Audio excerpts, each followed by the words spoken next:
वास्तव में दुख के आगमन का कारण कहीं न कहीं किसी गलती का ही परिणाम होता है।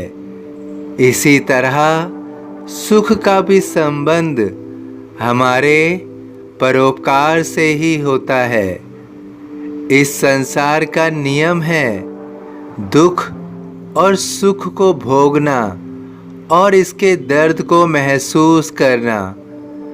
कई बार हमारा दुख हमें दर्द देता है और कई बार दूसरे का सुख भोगना भी हमें दर्द देता है। और सही अर्थों में हमारे जीवन का यही सार है।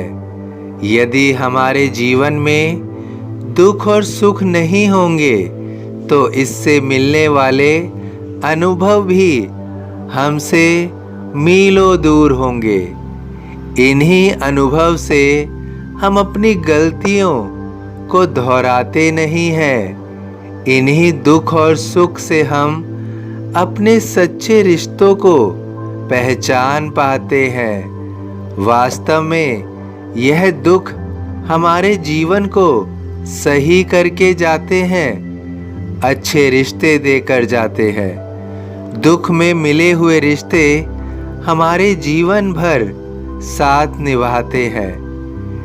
ये रिश्ते हमारी सांसों के बंद होने के बाद भी चलते रहते हैं। जब तक हमारे अच्छे दिन चल रहे होते हैं तब तक हमें हमारी शक्ति का एहसास नहीं होता है। जैसे ही दुख जीवन में आता है हमारे अंदर उसे सहन करने की अद्भुत शक्ति भी आ जाती है। इन दुखों से अनुभव, सच्चे रिश्ते, शक्ति ये सब प्राप्त होता है। दुख हमें बहुत कुछ सिखा कर जाता है, लेकिन मैं जानता हूँ कि इन दुखों से बेशक बहुत कुछ मिलता है, परंतु इससे जो दर्द मिलता है उसे सहन करना असहनीय होता है। मेरे बच्चे, किसी दर्द से तुम गुजरते हो तो मुझे बहुत पीड़ा होती है। तुम इन दुखों से अब आत्मविश्वास से पूर्ण हो गए हो। अब तुम जिन कारणों से ऐसे समय से गुजर रहे थे वह समय अपनी चरम सीमा में पहुंच गया है। लेकिन मैं तुम्हें कुछ स्मरण रखने के लिए कहूँगा। इन दुख की घड़ियों में जो तुमने सीखा है उसे भूल मत जाना। तुमने इस समय से सद्भावना, विनम्रता और झुके हुए पेड़ की तरह जीना सीखा है। इन विचारों को किसी भी समय भूलना नहीं है। यदि तुमने अपने दुख के समय को सदैव याद रखा तो इस जीवन की बहुत बड़ी शिक्षा तुम सीख चुके हो और तुमने अपने सब दुखों का अंत भी कर दिया है।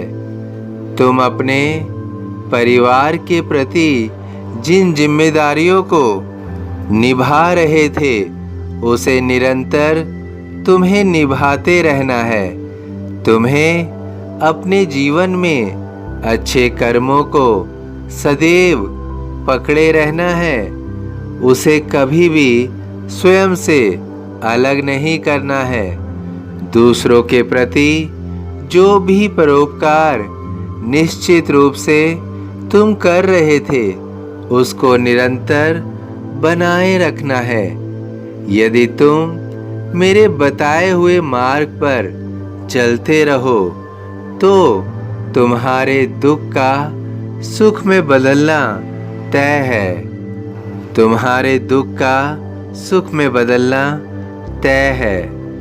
मेरी शरण अखाली जाए, हो तो कोई मुझे बताए। सभी साईं भक्तों से अनुरोध है कि कमेंट बॉक्स में ओम साईं राम या अपनी कोई प्रार्थना लिखिए। वीडियो पसंद आया हो तो वीडियो को लाइक कीजिए, अन्य साईं भक्तों में शेयर कीजिए। इस चैनल को सब्सक्राइब कीजिए, बेल आइकॉन के बटन को पुश कीजिए। यदि फेसबुक पर देख रहे हैं तो प्लीज़ इसे फॉलो कीजिए। ओम साईं राम।